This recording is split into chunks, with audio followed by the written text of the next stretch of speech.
But now he's going to the closet. Let's get my table.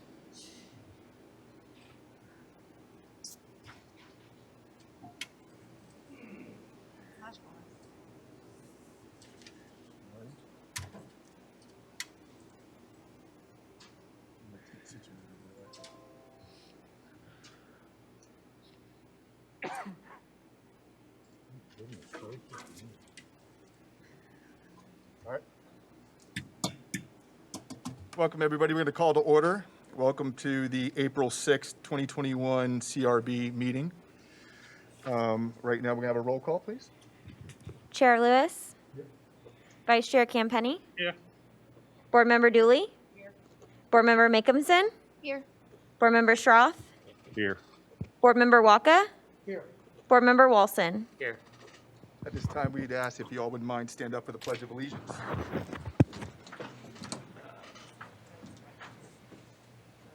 Our pledge allegiance to the flag of the United States of America and to the republic for which it stands, one nation under God, indivisible, with liberty and justice for all. Thank you.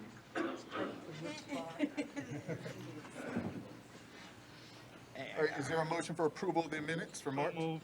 Second. All those in favor? Aye. So moved. Today on the agenda, we have 4 items on the agenda. Is there approval of the agenda? So moved. Any second? I'll second it, but I think you wanted to move one item. Yeah, so- if we could, on the agenda, on the 4 items, we're asked to vote or make a recommendation on all of them except item 3. When we're asked to discuss, is it possible we can move item 3 to the last so we can vote on everything we need to vote on first and just discuss it on the end? I'll amend my motion. I'll amend this, I'll accept that as a second. All moved? All those in favor? Aye. All right, so moved. All right, before we get started, is there any general comments from the public not regarding any item agenda events? Not seeing any. Is there any online? Not seeing any. How about from the board? Any comments from the boards unrelated to agenda events? Not seeing any. We're moving forward, guys. Way to do it. Okay. So we're on the first item on the CRB board today. This is ordinance 2464, 2021, the Sports Fish Marina UPUD. Thank you, Chair. This item is relating to a request for an urban planned unit development at Sportfish Marina. It's a proposal that consists of 37-room boutique hotel and a 49-slip marina. I'll go through the staff outline of the project, and the applicant will then make a presentation. So you see the location is off Northwest Flagler Avenue, fronts the water. It's under the Roosevelt Bridge, bookended by a large portion of the Harbourage development. The existing zoning is urban waterfront, which is the primary zoning for that stretch of the water there. It's proposed to amend that to a zoning for urban planned unit development.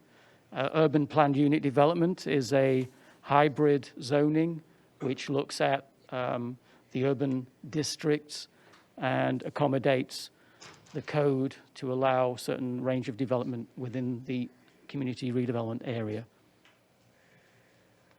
The future land use is marine industrial. That allows the use of hotel and marina, and it's not proposed to change that future land use with this item. Staff reviewed it for compliance with the future land use, and as I've just mentioned, that marine industrial does allow lodging and marinas to be accommodated there. In terms of zoning, the urban planned unit development looks to the urban districts, and that also allows hotels and marinas, and that's specifically called out in section 3.0106 of the Land Development Code. The reason why this proposal essentially needs to depart from the code that's contained within the Land Development Code is because it is proposing that parking is going to be carried out within the building envelope, and we'll hear more about that in a moment. So the conceptual elevation and design, which will be spoken to more by the applicant. The site plan, the primarily street level entrance leads to a parking lot. There are 2 decks of parking with 3 habitable areas above that.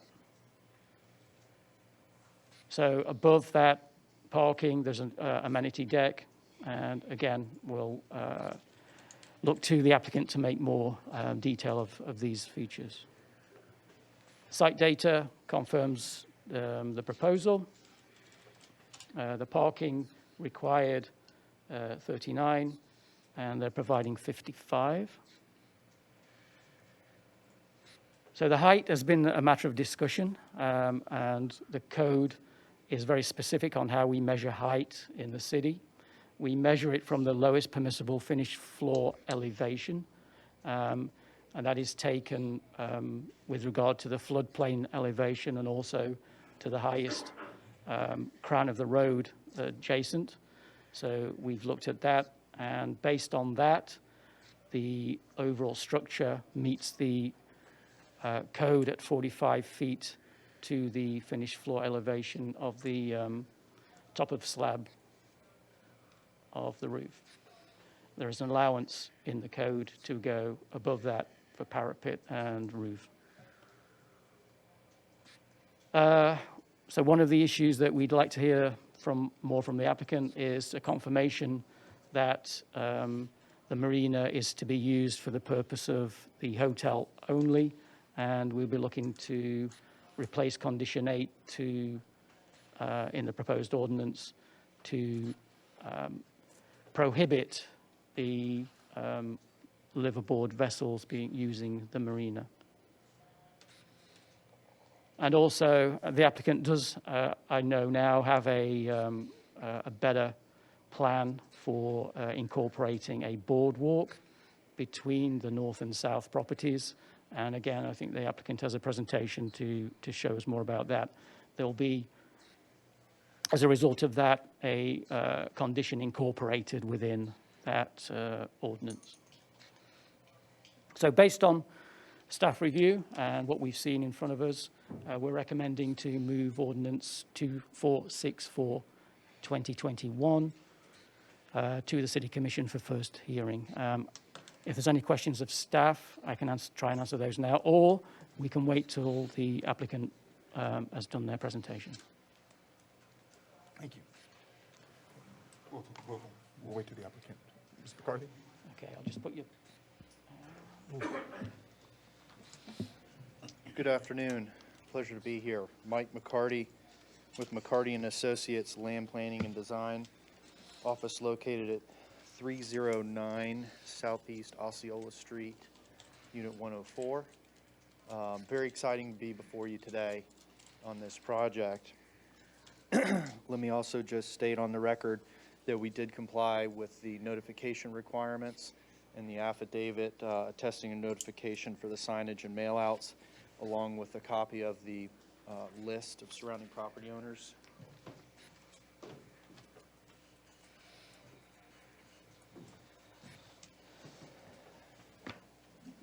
All right.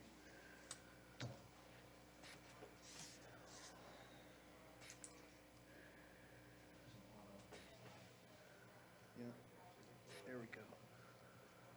Okay. Sportfish Marina and Resort. How exciting. Downtown Stuart has been dying for a boutique motel that is not a chain, and here is the opportunity. But before I get into the details of the development, I'd like to introduce to you the developers.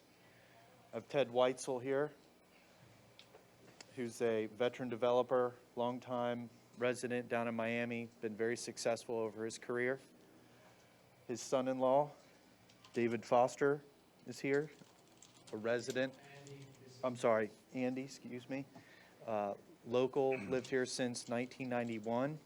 And then I'll introduce to you David, the grandson of Ted, who is also born and raised here in Stewart. So I just want to remove all of the connotations that there's developers coming in from out of town to ruin downtown. That's in fact quite the contrary.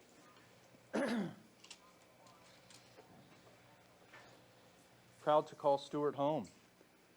This is where David grew up. This is a picture of him in 1991 enjoying the St. Lucie River in their waterfront home. They're planning on to develop this property and operate it by locals. We're thankful to be a part of our Treasure Coast community and lived here for over 30 years. This resort will provide 37 rooms, 49 wet slips, and will provide on-site restaurant designed to accommodate early fishing departures, sandwiches, and people from around the state to come and the United States to come, and out of the country for that matter, to come and enjoy and have a little experience in Stewart. Here's the project location. It's the north side of the old Roosevelt Bridge. You'll see in context to some of the surrounding uses, the marina will extend out from the upland and will be within that, what is that, orange outline box and shaded box. You know, it's easy access to downtown is amazing. And it's really exciting when we talk about wanting rooftops, wanting beds in our downtown, bringing people into our downtown, trying to help our local businesses thrive and promote local businesses. This is the opportunity. Obviously, we're called the sailfish capital of the world.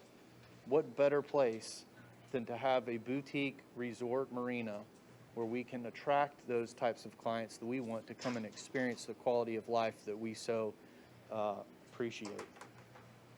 So again, 37 suites, 3 levels with over parking, 49 wet slips. Developers have been here for over 30 years, lived here, grew up here. This is the current condition of this site. It's an old office, if you will, office building, dilapidated, boarded up, and we're looking to transform it to this. Now, this is artistic rendering, but we'll get into some of the more details of the architecture. Here's a plan view of the site plan. And this gives you an understanding of its relationship to the waterfront, how we're going to tie in to the marina dock. We're practicing avoidance and minimization to the mangrove wetlands. There will be a seawall that will ultimately connect to the seawall at the southeasterly corner, and then also connect to the northeasterly corner of the adjacent property. That seawall location, it will be determined by DEP, and so we really are at their mercy as to what they'll be willing to permit. However, it will run along the backside of those mangroves, and mangrove impacts will be minimal during construction. You'll see here's a overall plan view incorporating the marina layout. This marina layout was previously permitted by the prior owner. So proposes, or actually is permitted for 49 wet slips to accommodate those that might travel to our area, bring their boat. Very similar to that. Very similar to that as if you were to go to the Keys for a week or a couple weeks. You trailer your boat down, you rent a place, go lobstering, so on and so forth. We're going to bring that same aspect to downtown Stewart and bring that business to downtown Stewart. Here's the site plan. You'll see that along here, this is going to be the connection point of the boardwalk that will run along the frontage, the water frontage of the property. And so the seawall cap will be located right along this edge and run all the way down and connect in. This is the first parking level, okay? Demonstrates the circulation. We have a little bit of green space that'll be on either side here, and then along the front, There's some pergolas that break up the building, but ultimately, this will be the connection point for the dock and marina. Landscape plan. Here's our landscape plan and our different plant types that we're proposing. This has all been reviewed by staff and found to be compliant. And now here we are, we're at the architectural section of our presentation. I'll hand this over to Brent. Let him run with the show.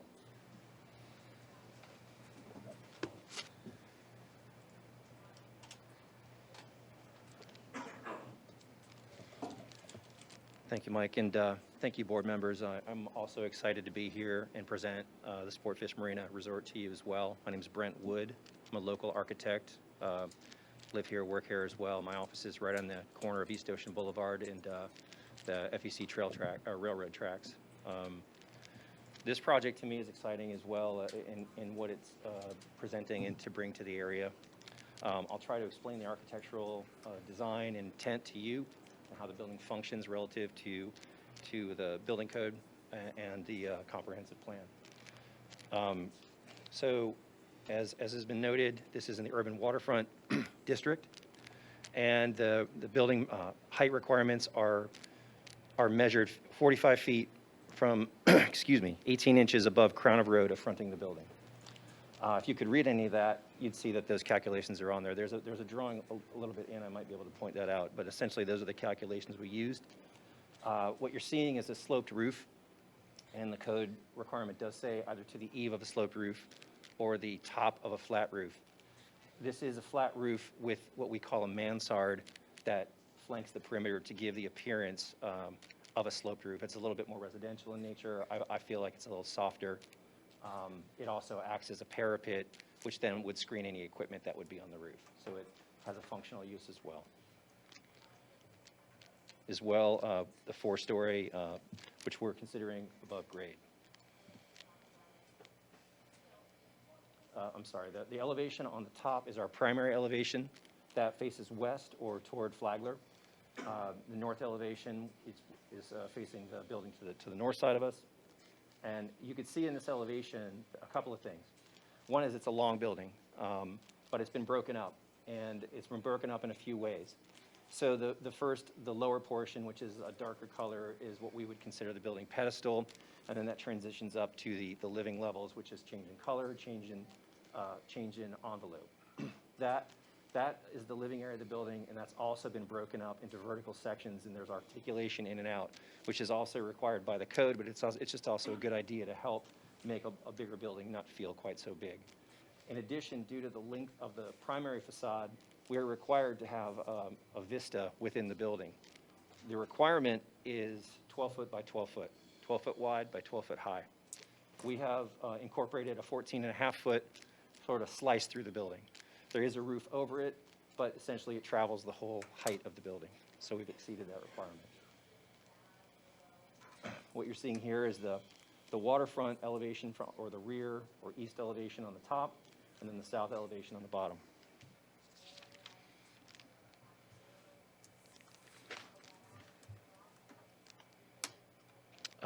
Another requirement and an element incorporated into the design are balconies. We've incorporated quite a few on the street side or the primary facade, not required by code. On the water side, we're required 50% balconies. We provided 100. And again, you can pick up on the articulation where this is a stepped facade, so it's been broken down. There are some more realistic views that will help illustrate that a little bit better later on.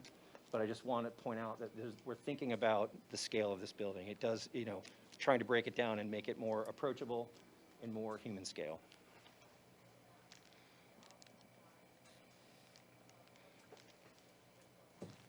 This drawing is probably the best illustration of the height calculations. So what you see is on the left side of the drawing is Flagler.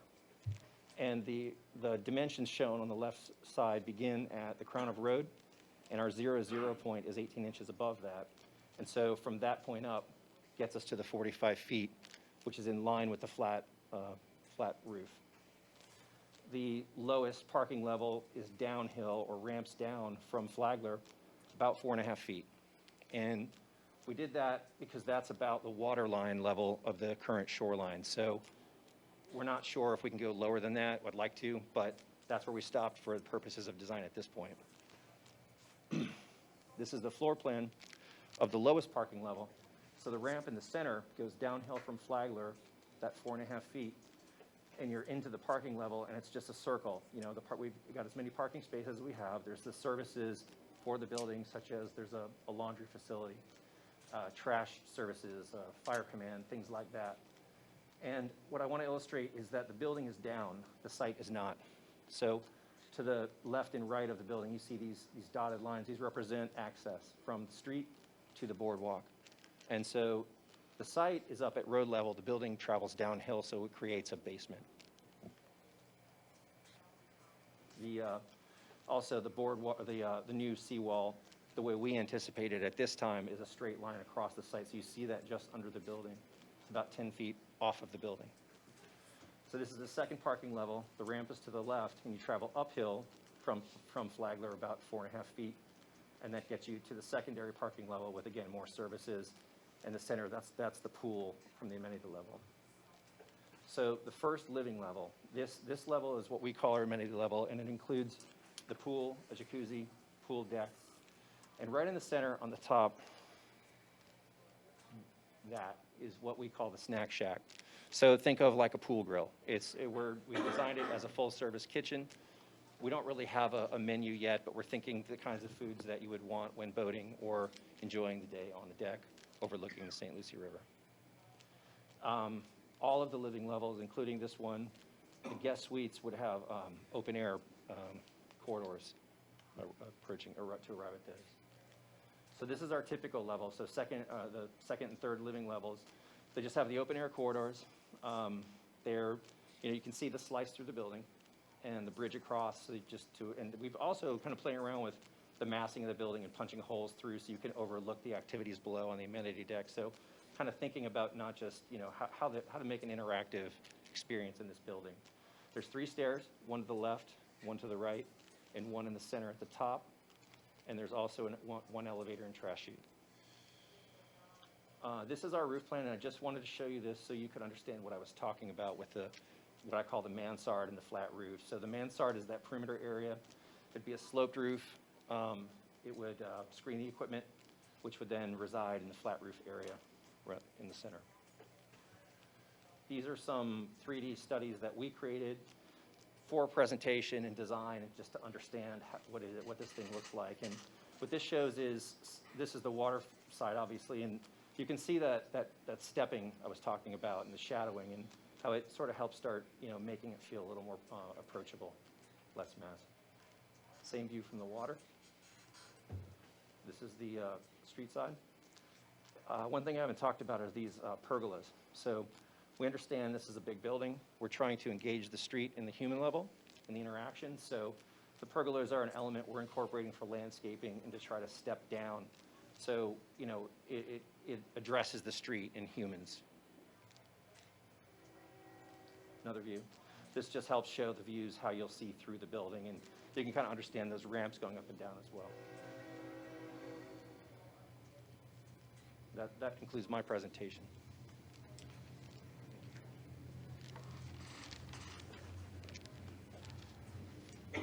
So here I want to give credit to our team.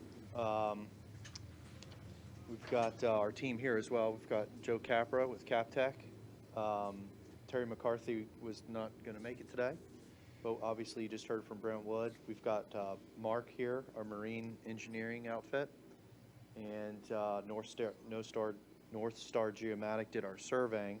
And then you'll see at the bottom there's the owner-operator of the resort, whom I introduced to you at the beginning of the presentation. If you have any questions, that'd be the appropriate time to ask away. We have our team here. Thank you, Mr. McCarty. So we can have a discussion, I know we're asked today to move the item to the City Commission. Is there a motion so we can have a discussion?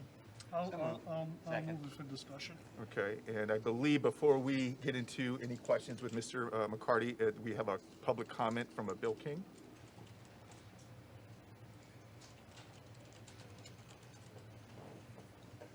Good afternoon, Bill King, 815 Northwest Flagler, also Vice President, Harborage Condominium Master Association. Thank you for the opportunity to comment.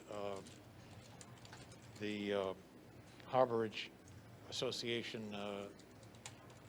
includes 130 owners of the condominiums.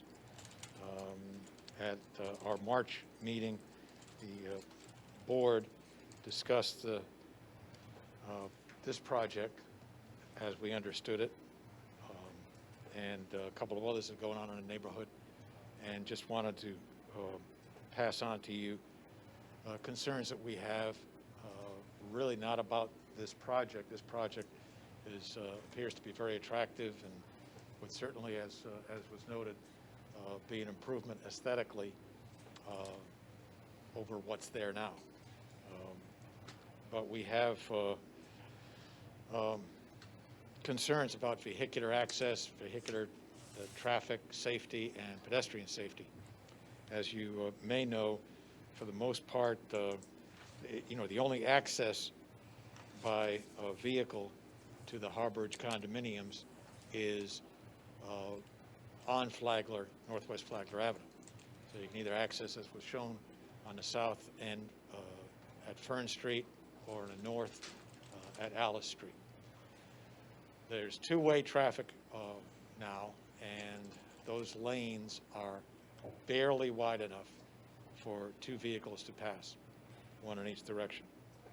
And what happens is that through much of the day, there are delivery trucks, postal trucks, service trucks, or just oversized vehicles parked along the railroad tracks, those perpendicular parking spaces that go along the railroad tracks that jut out into the traffic lanes by a foot, foot and a half, 2 feet, and make the lanes even narrower. So it's difficult to negotiate Flagler Avenue on a good day. Add to that the Tide House restaurant, the businesses, the other businesses that are in the Harborage, their customers, visitors. There's no sidewalk or pedestrian lane for most of the length of Northwest Flagler Avenue. So those persons who park and go to the Tide House, say, are walking in the vehicle lanes. And it creates a difficult situation and a safety hazard. The street is posted as 15 miles an hour. You may have noticed in your travels driving around town, there are some people who abide by posted speed limits, but not a lot. And certainly very few people are doing 15 or less there. So we just ask that you do whatever you can to mitigate those safety concerns. Again, we're not against the project, but wanted you to be aware of those concerns, and whatever you're able to do. Thank you very much. Thank you, Mr. King. Appreciate your support. All right, any comments from the board members, or any questions for Ms. McCarty or any of the developers? Yeah, One Go second. sorry, I Mr. Schrock? couple of comments that I had, and more just questions for staff, understanding that this is essentially in compliance with the urban code, with the exception of the building envelope parking, which, is just comes with the territory on a project like this. The rooftop equipment that will ultimately be up there, how does that work with the code in regards to making sure that that is not visible from Yeah, the yeah. street? Well, we've had a similar issue, if you notice, with the storage building Kinda where on the US question's 1. coming from. So as it comes through building permit, we're not entirely certain during this stage what sort of rooftop equipment is going to be installed. But during building permit, we will look at that, and just as is happening with the storage building now, we won't issue a CO until that rooftop equipment is adequately shielded.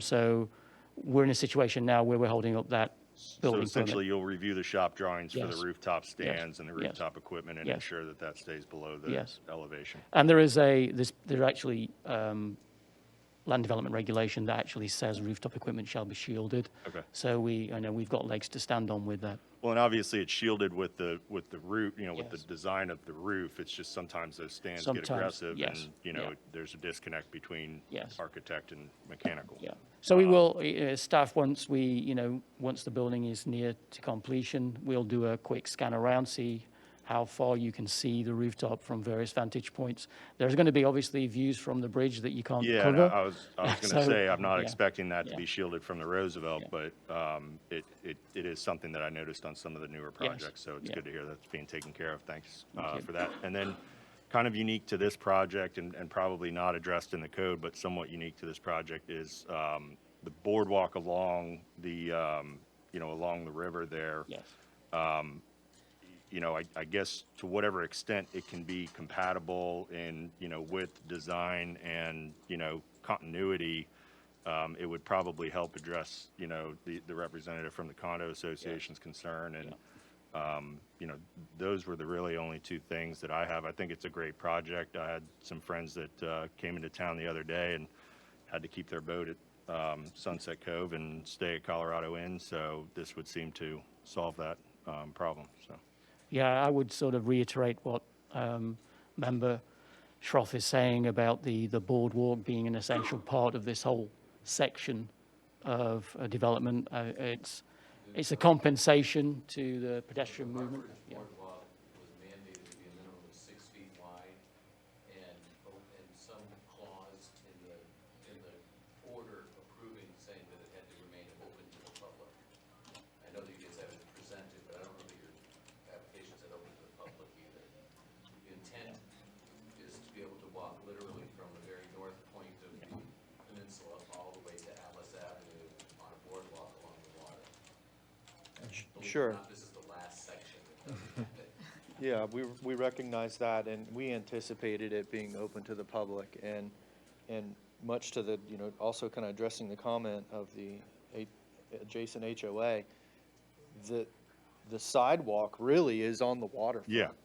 So, I mean, that's really where the pedestrian connectivity is supposed to occur. I understand people like to walk in a road at times or in a drive aisle, but this will create that link, and then everybody should be utilizing that boardwalk. So we're happy to be a part of that. I have a question. Yes, related to ma'am. that. You had on your drawing the 2 sidewalks that went down. You was explaining it when the elevation goes down. Are those going to be open to public access to the boardwalk? So around the building, that access is really pertaining to the fire access around the building. We're not proposing pedestrian access down the side from a perspective of general public. You get to it through the garage. No? On one side we are? Okay, I apologize. So we are on one side, we are providing the pedestrian connection. Can I ask more questions? No, go ahead. I just wanted to I'm understanding that this is geared towards visitors coming in to visit Stewart. Correct. What kind of amenities are you offering for residents of Stewart? Day use, and how do you plan on managing them with parking? Because I know parking is such an issue in that area. Right, so the project parks itself within the levels of the parking garage. It will be open to the general public. As far as the operations of the amenities, the pool deck, and the restaurant and such, I believe that that's also to be determined, but it will be open to the public, yes. When you say public, you mean like people who are like guests and customers of the It could be both. hotel? It could Okay. be both, I Are believe. you going to offer like a day pass for the pool, or? Yeah, boaters that might come and go and want to come to the facility, yes. So I have a few questions. Go ahead, Mr. Kempany. So that boardwalk will be 6 feet, Mike, and that's one of the conditions, it will be open to the public, correct? Sure. So we have that as a condition? Yes. Okay. Then I'm a little confused. You say you park yourself, and the hotel definitely parks itself. Correct. But if you're gonna have rental slips, how is that supposed to park? The code requires one parking space per 5 wet slips. And it's intended that this project, this marina resort, will operate such that you come and you're staying in one of the units, let's say for a week on vacation, and you bring your 32-foot contender and you can leave it in a wet slip, go fishing, and so on and so forth. So though we parked them separately and meet the code for the parking for the marina and the actual 37 units, we believe that, you know, there is a certain shared parking that could I'm a be little calculated there, but we having planned lived and through designed for, Harborage. sorry? Having lived through Harborage, Right. I'm a little concerned about parking when it comes to boat slips. And I can tell you, we put a restriction in it regarding liveaboards. It was my understanding that their submerged land lease was not going to apply for a liveaboard. I just drive a liveaboard for the purposes of everybody in the room is someone that lives on their boat and like works and lives here in Stewart and stays on it for more than the weekend. This would allow somebody to come on their 60-foot boat or whatever it is, and if the hotel operator wanted to let them stay on their boat Friday night, it would be fine, but they can't stay for more than 5 days, or else they would be prohibited by the submerged land lease and by the development order. so my But it question, would- like at Harborage, people live on I know, boats, I know. there's a So parking demand. my question is, you have 37 rooms and 37 slips for those rooms. So I'd like to make it a condition that we can only rent 12 slips to non-hotel use. And then we could park it without a problem whatsoever, and we don't have people parking on Flagler and all over the place. Well, it parks actually standalone, that's what I'm saying. So if you're required one space per 5 wet slips, let's round the 49 to 50, that would be 10 parking spaces that are required for the marina. Exactly, but and- if and the- if you end up renting out, you don't keep the 37 slips for the hotel, and you end up renting 30 slips out to people that have nothing to do with the hotel, then we may have a parking nightmare if you fill the rooms. It complies with the codes. I can't necessarily agree to pigeonholing the project to that, respectfully. Okay, well, I don't know if I could support it then, but that's fine. Can I ask a question on your parking? Yeah, go ahead. You're encouraging guests to come up with their boat for the weekend to That's use it. correct. What's your plan for a trailer parking? We're working on that currently, as far as to be able to put those off-site. And Mike, and you heard Mr. King talk about the traffic issues, and every time we've had issues with the Harborage come up, there's been members from the public talking about the traffic issues in that area.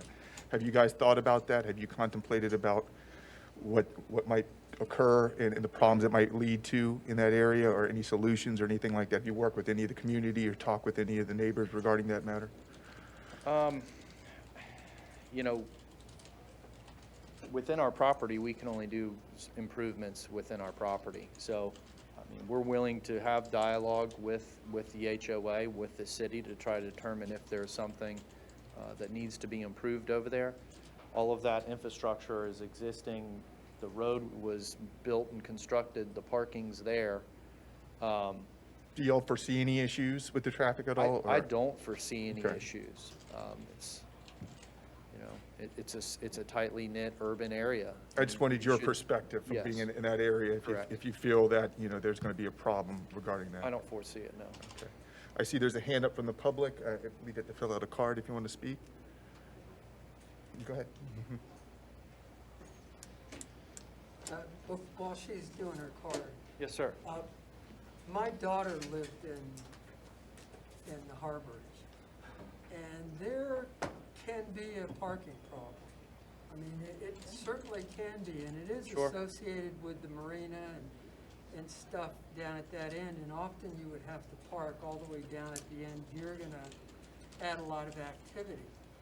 So it seems to me like it would be rational for you to at least negotiate and say, yeah, because we want to be a good neighbor, we won't rent more than X number of boat sleds, like Tom had potentially suggested, in order to make sure that, you know, that it doesn't get out of hand at some point, because originally when the marina was there, it wasn't gonna get out of hand, but then it did, and they had lawsuits, and they had, you know, finally they had to, you know, negotiate, and then we all had to get involved. By that I mean all the city boards, to actually do it. So I would think that you should think about some type of clause in your PUD that would, you know, would set some limits on what you can do to add some certainty to the neighborhood. The other question I have is, you have 2 levels of parking? Correct. Okay. And the lower level, I know Joe wrote a drainage thing, but I guess it's gonna be exfiltration? And do you have a maintenance provision in there as to how you're gonna maintain that exfiltration? Because I've been around here a long time, and invariably exfiltration gets stuff in it, and it needs to be cleaned, and if there isn't some mechanism, it takes it to turn into a huge problem before it does, and it's going to eliminate almost half your parking if that happens. So that's just a thought. Those are what my thoughts and questions were. Understood. I can let Joe speak to that if you'd like to. It's up to you.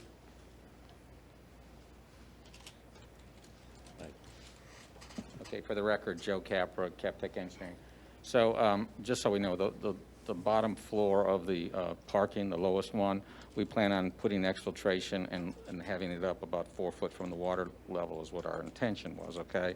It may be a little bit different than that, but so you answered, so it will work, okay? The exfiltration system will work. Anytime we use exfiltration and use things like pervious pavement, we have to provide a maintenance plan to the city. So there will be a maintenance plan for it, yes. Thank you, sir. Thank you. How's the next door neighbor feel about this project? Are you talking the south side? No, I'm fine with this project. It'll be nice to have a good neighbor next to us. A couple things I did observe relative to what the Harborage mentioned. You know, when they put the parking in there perpendicular and they made it a little tighter, I tried to convince them that they could have just moved their wheel stops back, just the wheel stops back about 1.5 feet, and we wouldn't have this such a narrow area. It would have fell in the grass a little bit, but they could have put a little concrete underneath those wheel stops, and we wouldn't have had the dimensional issue that everybody perceives.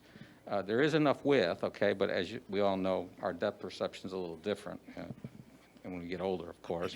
But the fact of the matter is, if they just move the wheel stops back about 1.5 feet, they probably we would have a little more room in the drive aisle. So that's a suggestion that wouldn't be that expensive to fix that.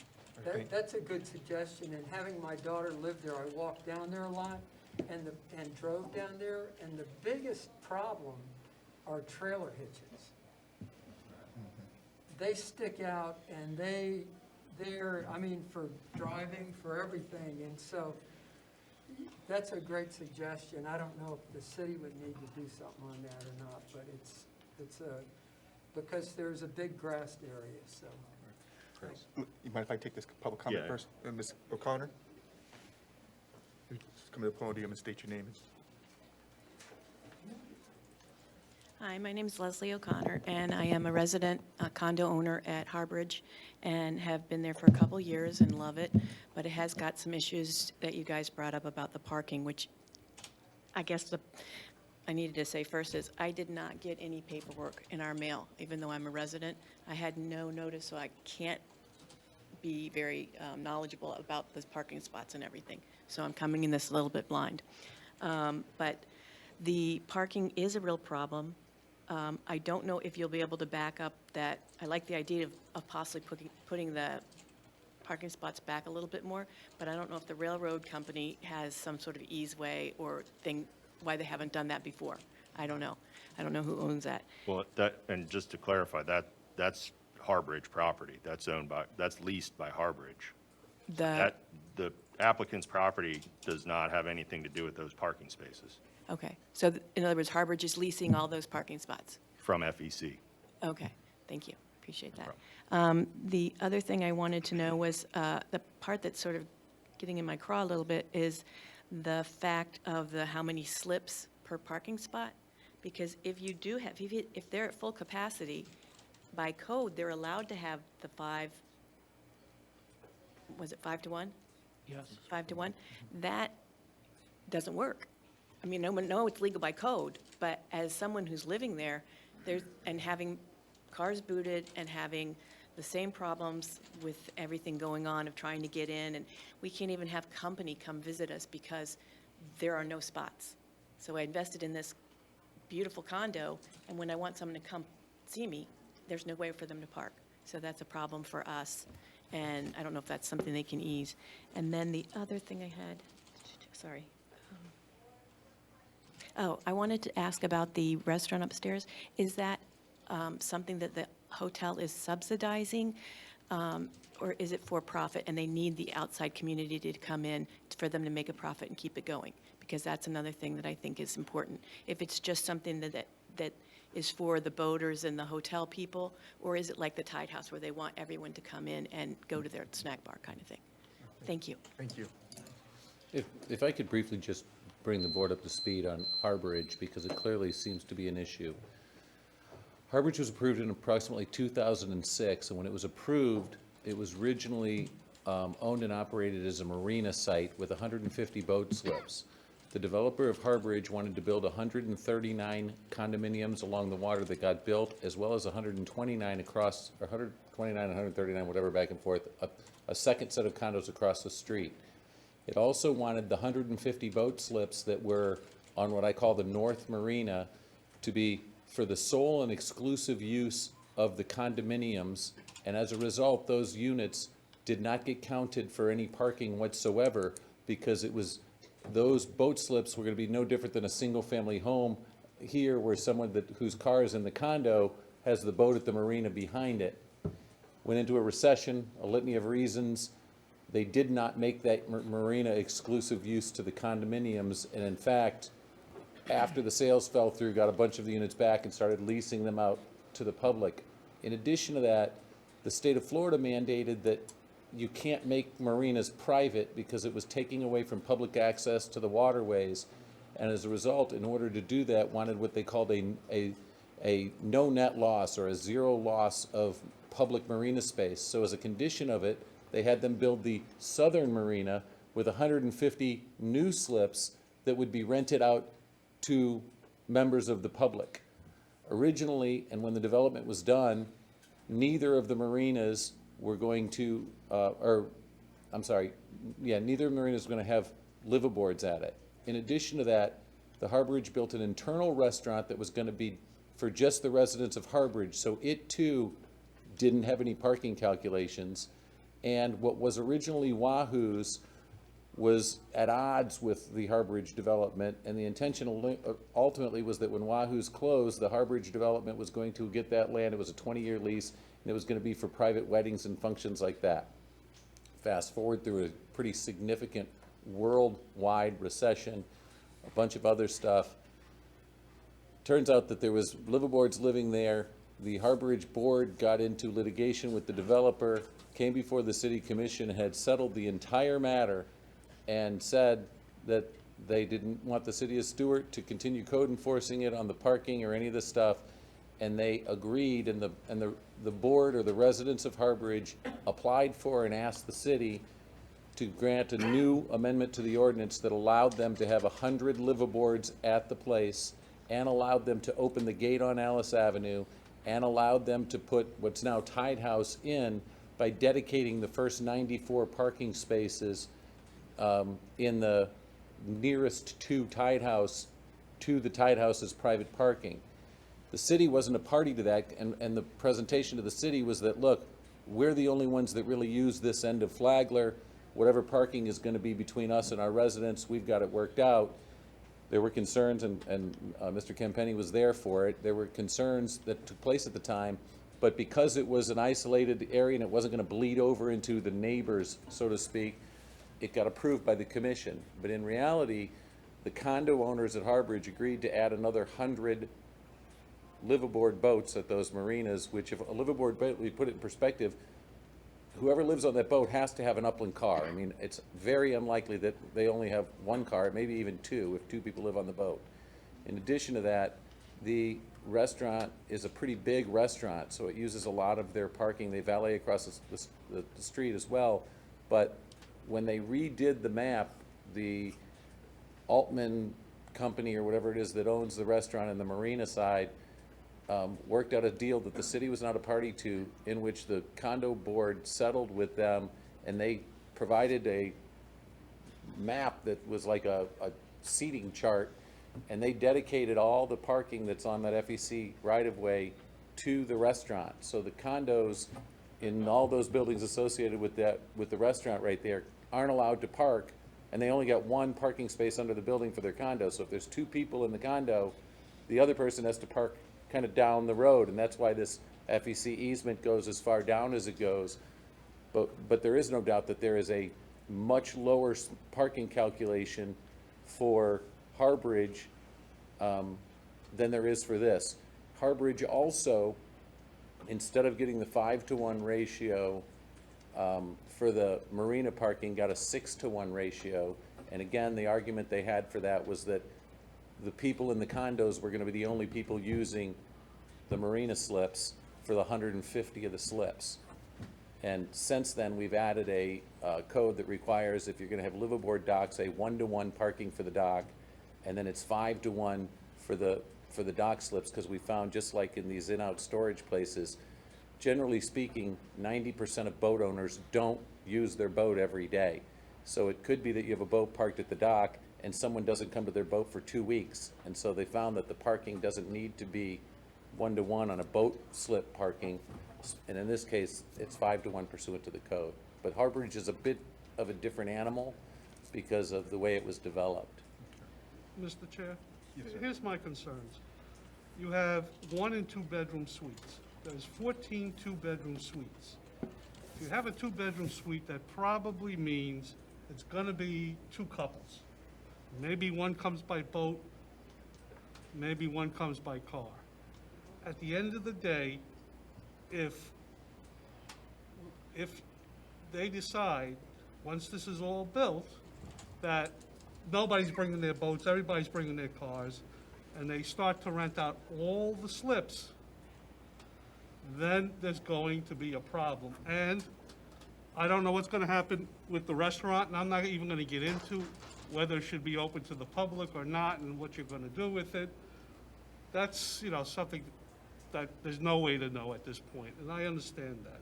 But I do realize that once this is built, and this is underparked, and usually I don't care about parking, everybody on this board knows, I say I don't care about parking if it's downtown, let it park itself. But in this particular case, because of where it is, this needs to park itself. And if it's allowed to do what it wants, then I'm afraid we're going to have problems with the restaurants, with Harborage, and just in general. So I mean, I have a motion on the floor, so I'll amend my motion if we get a second, great. For condition number 8, no liveaboards.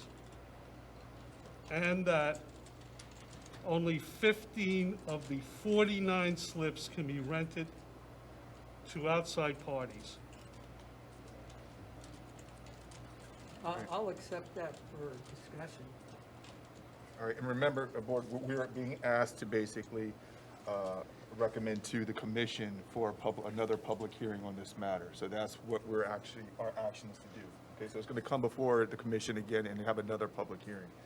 So is there any more further discussion with the amended motion? Mr. Shaw? I disagree with Tom's condition. I agree with the project. The reason I disagree with Tom's condition is because unlike the Harbridge condominiums, this is going to be a commercial operation. It's being approved as a resort hotel.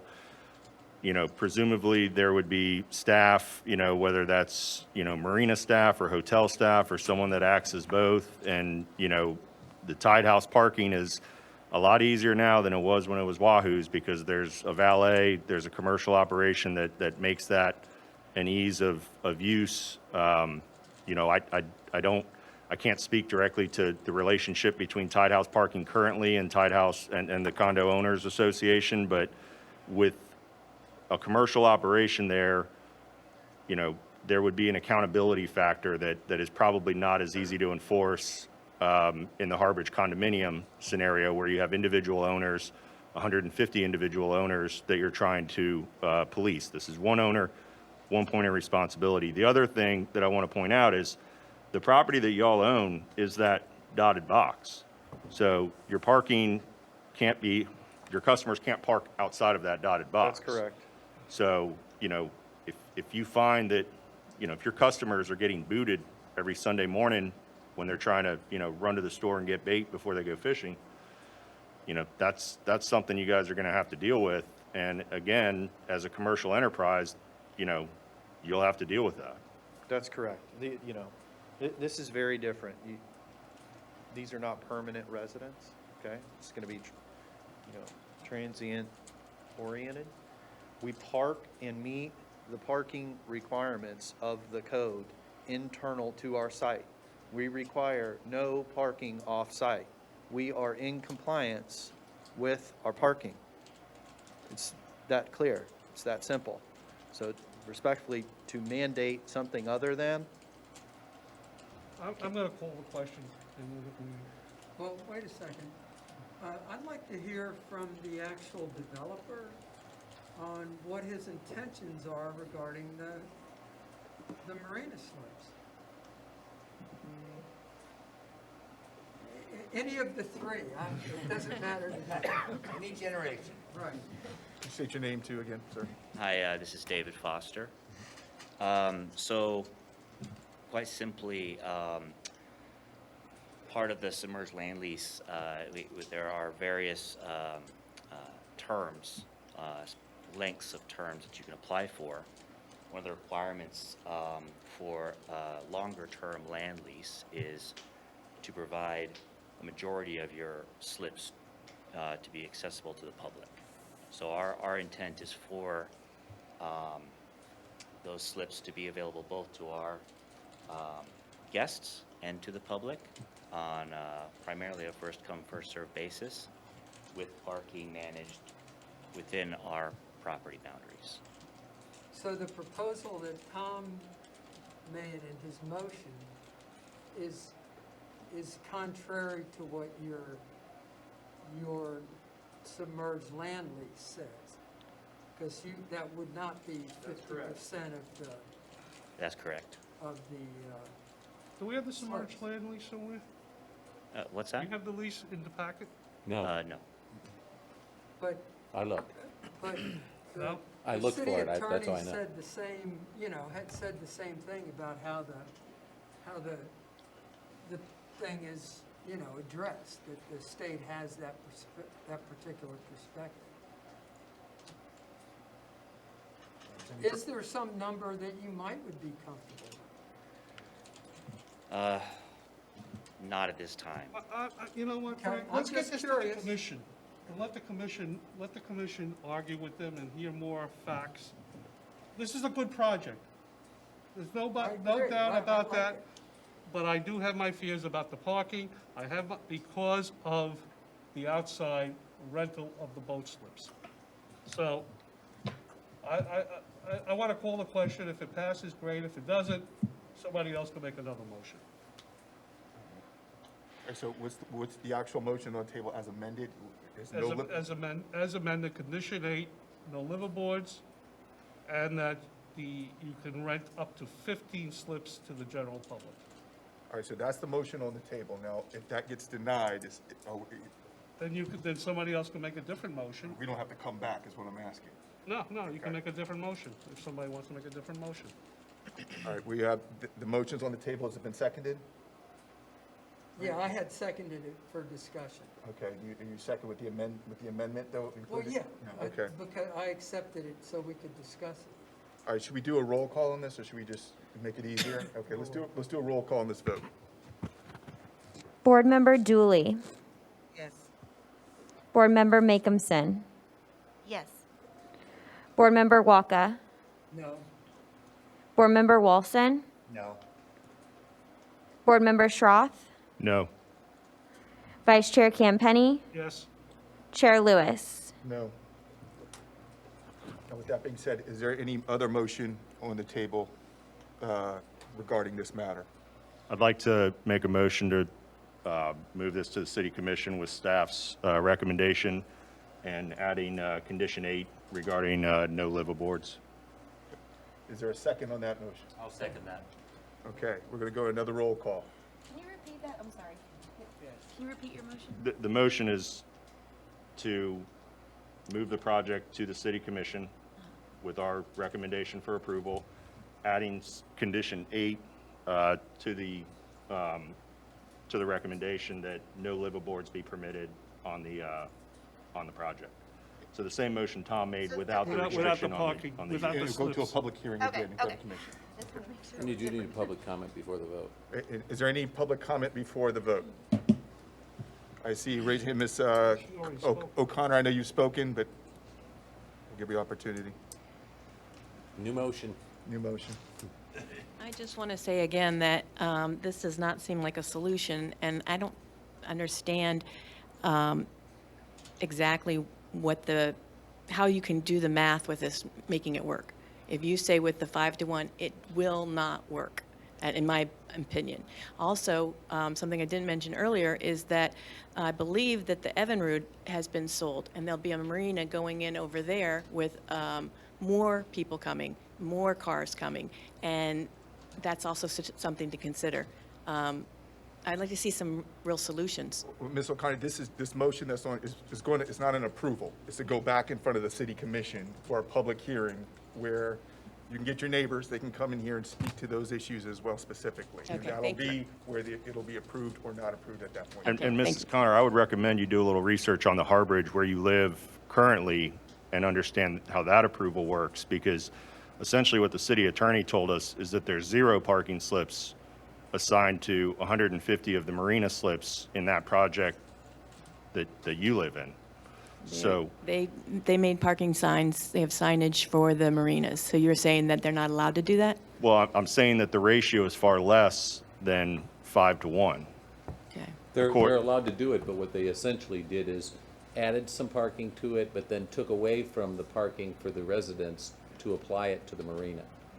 And I think that I empathize with your struggles. I understand that parking at Harbridge is difficult, but that's a problem of the Harbridge, and to put that burden onto a property owner that is not a part of the Harbridge, I don't think I thought that was is. what the neighbors do. I didn't get the paperwork. I thought the paperwork was supposed to be sent to everybody who's a neighbor, and we are, how many units of neighbors that want to know about this? The only exception to the code is that, Well, for what it's worth, I think that we do have on the record, and you should note this, the applicant is required to publish in the newspaper, to post a sign on his property, and to send a direct mailing to everybody within 300 feet.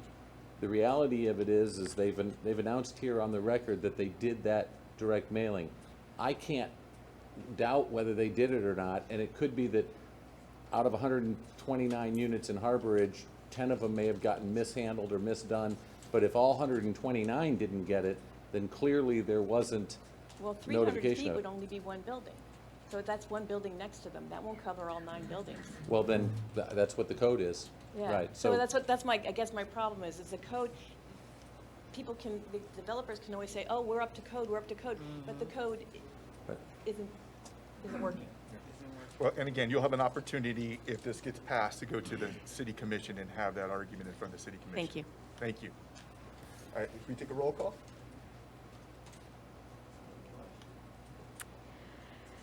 Vice Chair Campenny, No?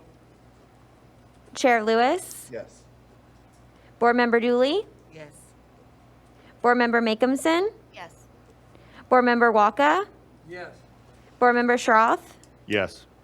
Board Member Walston. Yes. All right, so moved. Thanks. Thank you, Mr. McCarty. Thank you, guys. really appreciate it. It's a great project. Look forward to bringing Really in- good. It'll look good. It'll fit in perfect. So, Thank you. Thank you. good luck to you all. you. Think about what I said. All right, we're going to be moving on to item 2 of the agenda. This is Resolution 42, 2021, the how do you say it? Avonlea? Avonlea Parcel 2 and 12 Public Art. Can I have a question? I have a question. I'm not involved in this aspect of it, but I am If you have a anything to property do with the owner in Avonlea, Avonlea. if you have anything to do with the Avonlea PUD, that would be addressed in parcel 2 or parcel 12, the Avonlea PUD is what captures this, right? It's Right. not, I know that it's a sub-portion, but it's still the main PUD, so you have a conflict. Okay, I'm a property owner in Avonlea PUD. I'm not involved in these parcels, but so I have to abstain from this particular vote. Okay. And I have a form, so I should bring a Form B? Yeah, I can have that emailed to you if you'd like. I have it all made out, and Okay. unfortunately, I got a phone call when I was leaving my office, We and just it's need done. it by the next meeting. Can I email it? Absolutely. Okay, I'll email it. And Mr. Schroth is the same way. Yeah, I'm the actual applicant here, Okay. so just putting on the record that I'm the applicant. I'll get a Form B and, talk to staff. All right, and the recommendation of the staff is to recommend approval. Do we have I'll move approval. I'll second. all second? I didn't, Need to have a- I didn't know, we can Go forward to, we did the presentation, so let's do the presentation. You want the presentation? No? No. Judge rules in your favor, you leave. So just a quick presentation. Site location is within the Avonlea, parcels 2 and 12. Location of the public art is at the corner of parcel 2 on Baker Road. That's the proposed artwork. Parcel 12 is the also at corner closer to the roundabout on Baker Road. Both proposals are well visible to the public realm. That's the art concept, parcel 12. You'll see the birds. This was sent out to the city's art consultant, and we had a confirmation that it's in compliance with the requirements relating to public art. So therefore, the staff are asking for a motion to move approval of Resolution 42, 2021, Avonlea Parcel 2 and 12 Public Art. Thank you very much. It seems to meet the size, scale, and everything we've been told about art. Looks like it's in the public to me. There's a motion on board. Is there a second? Was there a second already? Pete seconded. Pete seconded? Yeah. All right, do we need to have a discussion? First of all, before we go to, is any public comment? Seeing none from online and in person. Any comments from the board? I think I have one comment. With this project, we appear to be putting in a lot of amenities, a lot of sidewalks, a lot of road improvement work. Has there been any provision for benches or rest areas for bicyclists or walkers? I mean, we're putting a whole new area in here with a lot of sidewalk, and everybody's walking now, at least this year anyway. Mr. Schroth? Yeah, we do have some I areas know it's not for, required, Nick. I just- well, it was addressed in the site plan approval, but I don't mind readdressing it here. So we've overparked the site by a lot, and there will be bike racks on the south parcel, on parcel 12. There is a kind of little bump out area there on the west that there will be bike racks. There'll also be bike racks at our amenity center, and then also at our tot lot up on the north side. So internal to the project, there will be bike racks and benches and that sort of thing. don't think that there was anything contemplated in the actual off-site improvements. The school board did ask that we kind of show a spot where there be a bus pickup for the youngins, and that's right there on Baker Road. And then we did do a mid-block crossing with the standard FDOT flashers to, you know, alert that. So there's been a lot of off-site improvements there. If the city wants to throw a couple bike racks up at some point in time, then you know, that can happen as well. Yeah, thank you, Nikki. I'll take it up with the city then, because I'm noticing as I go along, I've got a few places where I stop and I sit on a bench, since I don't walk very much. So Nick, I have a question. Do you have any slips? I noticed the city is missing benches now. So All right. they're gone. All right, You're there's a saving motion. money. Any further questions from the board? There's a motion and second. Do we need, there's no money on this, is there? You need it anyway to, Okay, can we get a roll call? public comment? Any public comment? And seeing none? Board Member Makehamson? Yes. Board Member, oh, sorry, I can't call Schroth. Board Member Walson? Yes. Board Member Dooley? Yes. Vice Chair Campenny? Yes. Chair Lewis? Yes. All right, so moved. Moving on to the next one, the CRA director has asked me if you guys would mind amending your agenda again, because as it relates to number 3, she actually has consultants present in the room that are Okay. on the payroll, and as the board that's paying them, you may want to get them out of the room. All right, well, based off of that, if the board Okay. has no objection? No objection. No objection. No objection, okay, we're gonna move on to item 3, presentation of Seminole Streetscape Design. Thank And you. again, we're just being asked to discuss. Thank you. Pinal Gandhi Savda, CRA Administrator for the record. This is a very much anticipated project, Seminole Street Improvement Project. It was initiated to improve our alleyway in our core downtown area to create a more inviting space for pedestrians and support redevelopment and development activities along Seminole Street. The project includes undergrounding of overhead utilities, drainage improvements, removal of dumpster enclosures, improved on-street parking, pedestrian lighting, benches, and landscaping.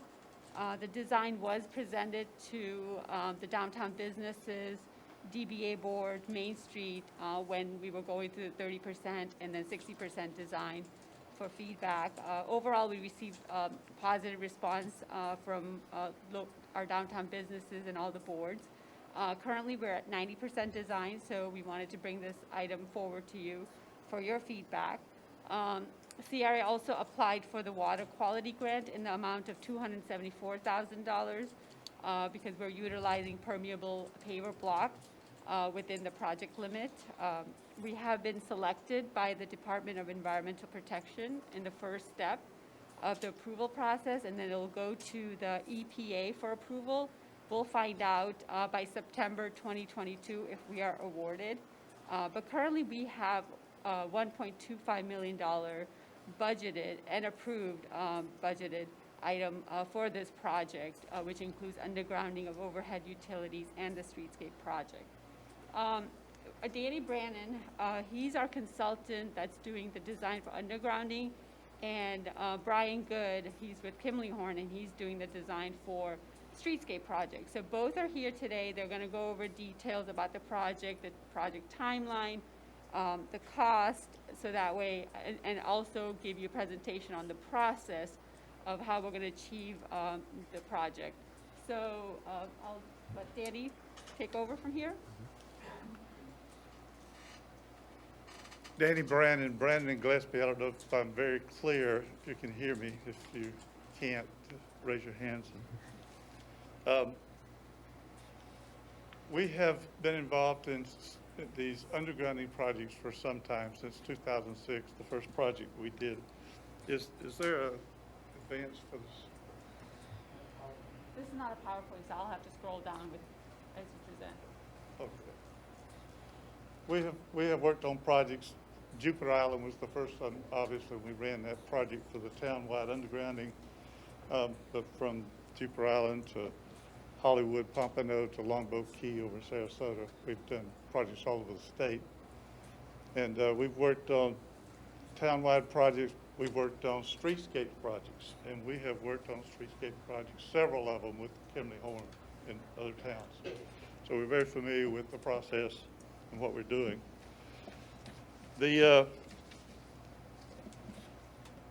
process for doing one of these projects is, generally speaking, doing a development of the possibility, we call a feasibility study, to see if there are issues, problems, and things like that. And that has been done on this project. We have negotiated with the utilities, Comcast, AT&T, FPL, as to their cost that would be associated with that undergrounding. Typically, the towns have often, in this case, the city would typically hire a contractor to install all the FPL underground facilities and move the customers over to the new underground system. We have done that in every project except for phase one of Jupiter Island, where we learned that we wanted to do that. The conversion of communication lines would not begin until all the FPL underground facilities were installed and all the customers were moved over. In that process, the city would be very involved with procuring contract services, securing easements, and overseeing that contractor's performance met the specifications and timeliness. We have been talking to the property owners here, and we've gotten really very good response. We only need one easement to accommodate the equipment. If we scroll down, our scope of work will extend a little bit beyond the streetscape. We will reach out to overhead lines outside that area and terminate the underground at those locations. At this point, we anticipate 1, 2, 3, 4 transformers being installed. We have one existing transformer on the street, but it's actually on private property in a little niche outside the right-of-way. We would anticipate that we would have one on city property. We would have one in the courtyard behind the restaurants as they anticipate opening up for seating and becoming very pedestrian friendly. We have another transformer that will be located in the landscape area in the 45-degree bend, and that will be landscaped by the streetscape team, so it will be nicely nestled in. In most communities, we end up with a lot of landscaping islands containing equipment. So in this case, we only have 2 transformers, that one in the 45-degree bend, and the other one a little bit further down the street will be also in another planned landscape island. The white dots with the blue boundaries on them will be the termination points of the overhead. The blue lines of the overhead that come into those termination points.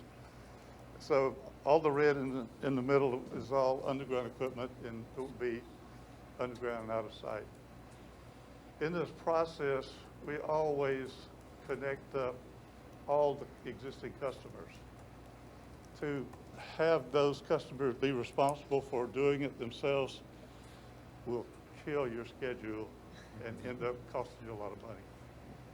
So we have never had a project where we did not do that, and I highly recommend doing that. I know some areas have considered it, but once they thought about it, they have declined to do it. And with that, if you have any questions as to... All right, thank you, sir. Well, let me ask you this. What we're asked to do today is basically provide some feedback. Is there a certain type of questions or feedback you're looking from the board to help point you in the right direction on anything specifically? No, this is pretty straightforward. That's what it seemed. It seems this is, A lot of it is conditional. It's because it's a grant and because it's a redevelopment like that. Part of it is we have a responsibility to present it to you guys as a board, just so you see it. Yeah. I mean, if one of you jumps up and says, wait a second, I don't want transformers, they gotta go back to the drawing board. Okay. All right. And We we can still have discuss a it. presentation by Kimley Horn regarding the streetscape. So maybe after that presentation, the board might have more questions. Okay. Yeah, you will get the streetscape presentation from Brian, and Okay. he'll talk more about the aesthetics, improvement, pavers, landscaping, all those kind of things.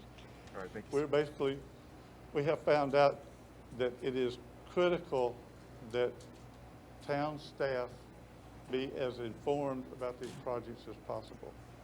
So every time that we get a chance, otherwise you end up with expectations that are unrealistic. That's perfect. I just didn't know if you were looking for us for some sort of guidance, so I just wanted to be aware of We just that. want you to, if you had any questions, we'll be glad to answer them, and I'm sure we will be going forward. Appreciate you. Thank you, sir. Is there another presentation on the streetscape?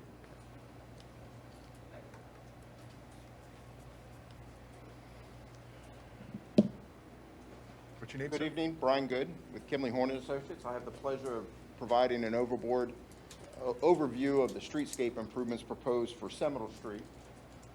This is an image that depicts the limits of the streetscape improvements. It extends from St. Lucie Avenue over to Colorado, approximately about 750 linear feet. The improvements consisting of reconstructing Seminole Street as a one-way roadway with on-street parking, sidewalk, pedestrian sidewalk facilities along both sides of the roadway, street lighting, drainage improvements, and landscaping enhancements at locations identified, as you can see. The parking's always of interest in this portion of the city as well. Just want to give an overview. So out there today, there's 14 parking stalls, and upon completion of this project, there will be a net overall parking of 16 with a net increase of 2 parking stalls along Seminole. This is an illustrative drawing looking from St. Lucie Avenue down the corridor. The corridor consists of 2 sections, a curbless street section near St. Lucie Avenue. This is all flush with bollards being provided to provide separation between the pedestrian ways and the vehicular travel ways and on-street parking. And this is a view looking at the post office arcade. And this section is the curb section with raised 6-inch curbs to provide separation from, again, from the parking and vehicular ways in the pedestrian areas. The plant palette proposed consists of foxtail palms, royal palms, canary or wild date palms, variegated liriope, gold mound, and then there's several bench seatings proposed along the corridor. The one thing I will say is in this image, it has a wood inlay in the top. The one identified has no wood, it's all concrete, but it's a custom order and I couldn't get a photograph of one all concrete. The city's very, when we started this project, it was very interested in ways that we could provide an improvement to the water quality discharge to the St. Lucie River. And we have come up with this proposed improvement of reconstructing Seminole Street and the on-street parking using permeable articulated paver blocks. As you can see on the left, the blocks are I have one.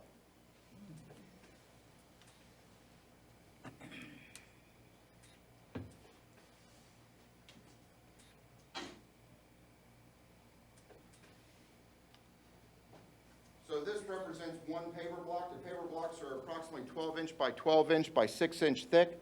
Upon completion of installation, the roadway section will be able to store approximately 1.5 inches of rainfall volume within the street, allowing for percolation into the soils and detention, and allowing for improvements to water quality prior to discharge to the St. Lucie River. This is an overall project schedule. I apologize, the left is a little bit cut off. Key dates that you should be taking note of is Sailfish Cove has indicated that they're anticipating a construction completion date of October 2022. And we are scheduling the undergrounding of the utilities as well, the streetscape enhancements to coordinate with that project. As Seminole Street is a very limited right-of-way and does not provide for a lot of users simultaneously to be occurring. So we're trying Sailfish Cove to get substantially completed before any of the other substantial improvements within the city's rights-of-way commence. We have the undergrounding of the utilities that Danny spoke to you a few moments ago, completing by December 2022, and with the reconstruction of Seminole Street beginning January 2023 and estimated completion of August 2023. The date of January 2023 is important, as that's based upon the EPA grant that Pinal spoke of a few moments ago. That's the earliest that we anticipate reimbursable monies to be spent from the city that would be reimbursed back from the EPA. And project budget.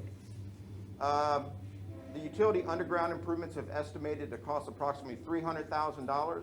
We've estimated the Seminole Street roadway improvements to consist of about $140,000, with a total estimated project cost of $1.1 million and change. The city has budgeted $1.25 million, and we've estimated potential city reimbursements consisting of approximately $83,000 from Sailfish Cove development, and then we've estimated that the grant, the EPA grant, has been identified to have reimbursable costs up to $274,000. And with that, that concludes my presentation. I'd be available for any questions that you may have. Thank you, sir. Thank you. Is there any comments from the public?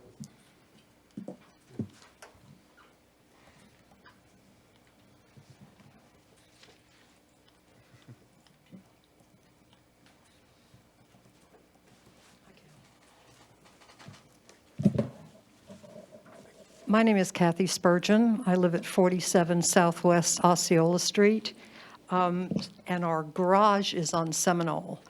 And my first question is probably, to whom should I address my recurring questions? Because you all aren't a board that has to give and take with me, I don't think. So direct me to somebody who can answer some of my questions. Kev, one of my concerns, one of my concerns, and we have come to a previous meeting, I didn't know about all the other ones, is we back out onto Seminole Street, and I need a 21-foot radius to back out. I do keep my eyes open. I do, I'm careful with the brake, but that's what I need. How wide, what I need to know is how wide is Seminole Street now? And how wide is the traveling part of Seminole Street going to be once this improvement has been done? Does somebody answer that now, or should I find out from somebody later? The travel lane is going to be 10 foot, and the backup, I think you're talking about what was already approved for Sailfish Cove development with the on-street parking.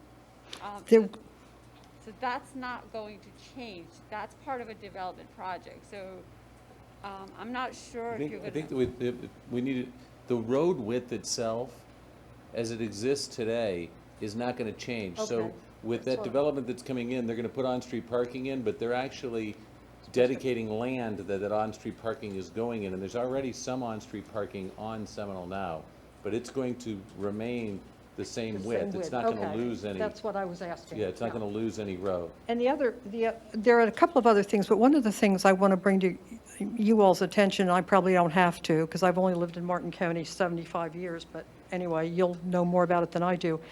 Seminole Street is used as sort of a casual walkway often now. This is going to be much more attractive and much more appealing, particularly on Sunday afternoon from 1 to 4, for example, when the bands are playing and stuff like that. Cars driving down the road, when the people are walking and people are getting to St. Lucie, people cross from restaurant one side of the street to the other without looking at all. And I think this is going to be just more appealing to cars, it's going to be more appealing to people.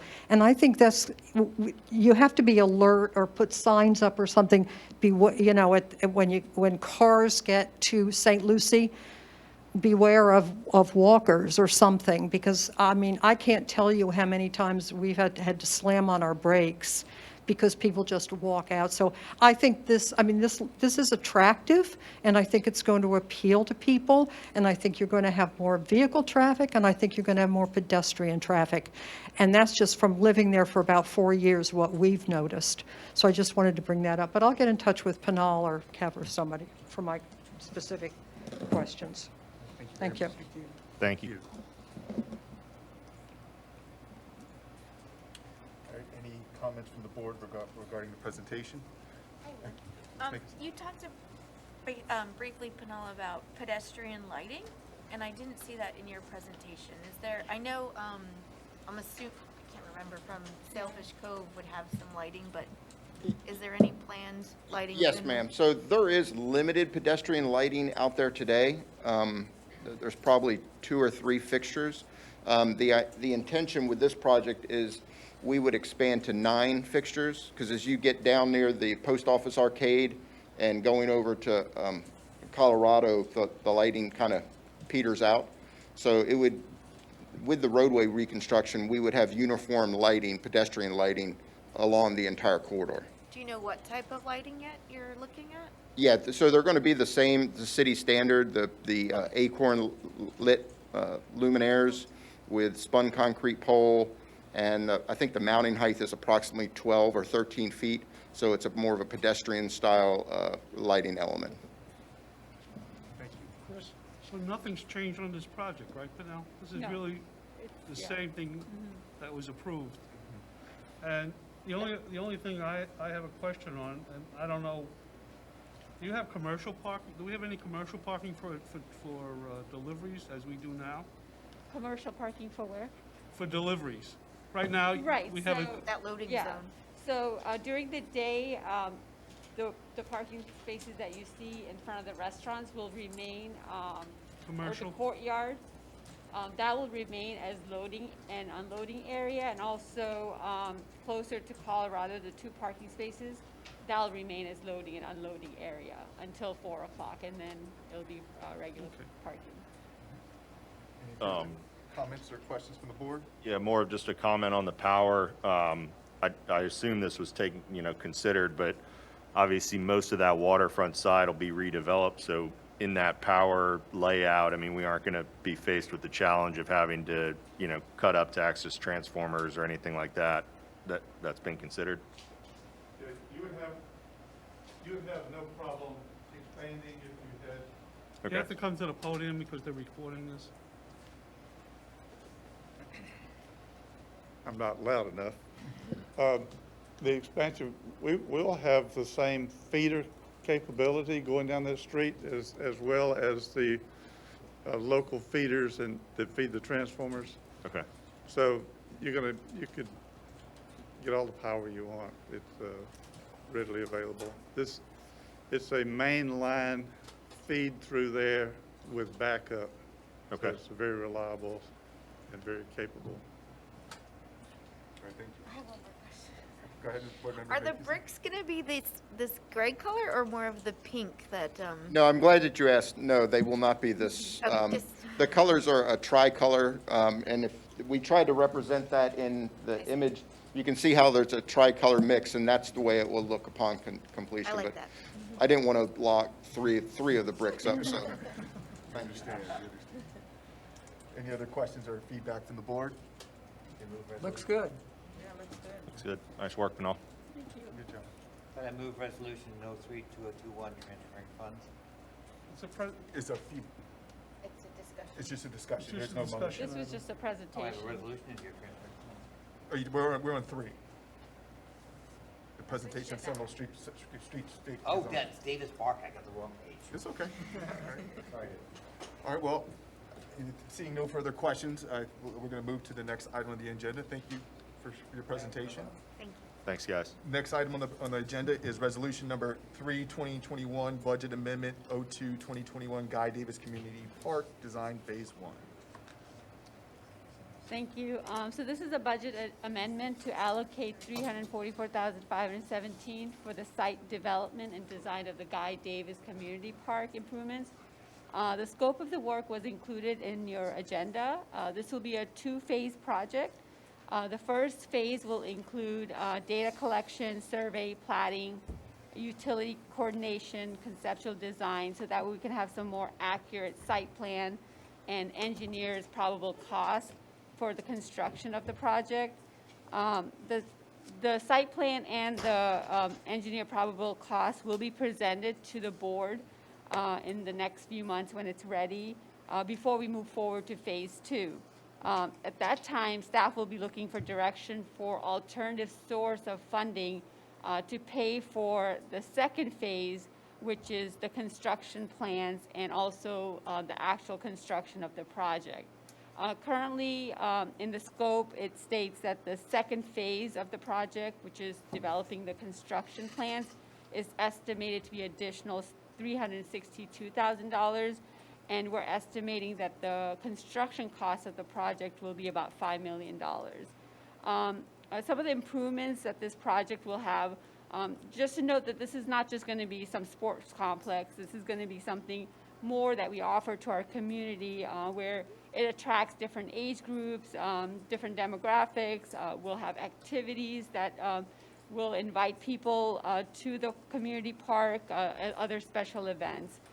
So some of the improvements will include new multi-purpose field, grass fields for playing surfaces, parking lot improvements, new stage for performances, sail shade over the stage, secondary ingress and egress into the park, maybe from Dixie Highway or 14th Street, interactive aquatic play equipment. The existing play equipment will remain, but this will add additional some aquatic type of misters or something like that.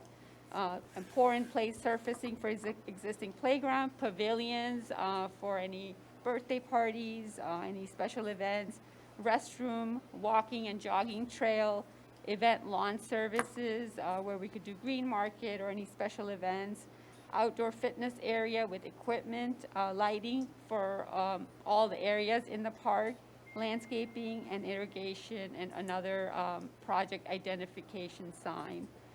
So staff is requesting to recommend to the CRA board to approve resolution number 03-2021, authorizing to budget allocation of $344,517 for phase 1 of the development of site plan and site design for the Guy Davis Park. I'll move approval of resolution number 03-2021. Second. All right, is there any public comment? Seeing none online. Comments from the board? I have a question. Will the tennis courts remain there? Yes, that will remain. Okay. Any other further comments? Not seeing any from the board. All right, this is money involved, so I believe we're going to have to take a roll call. Board Member Makeumson, Yes.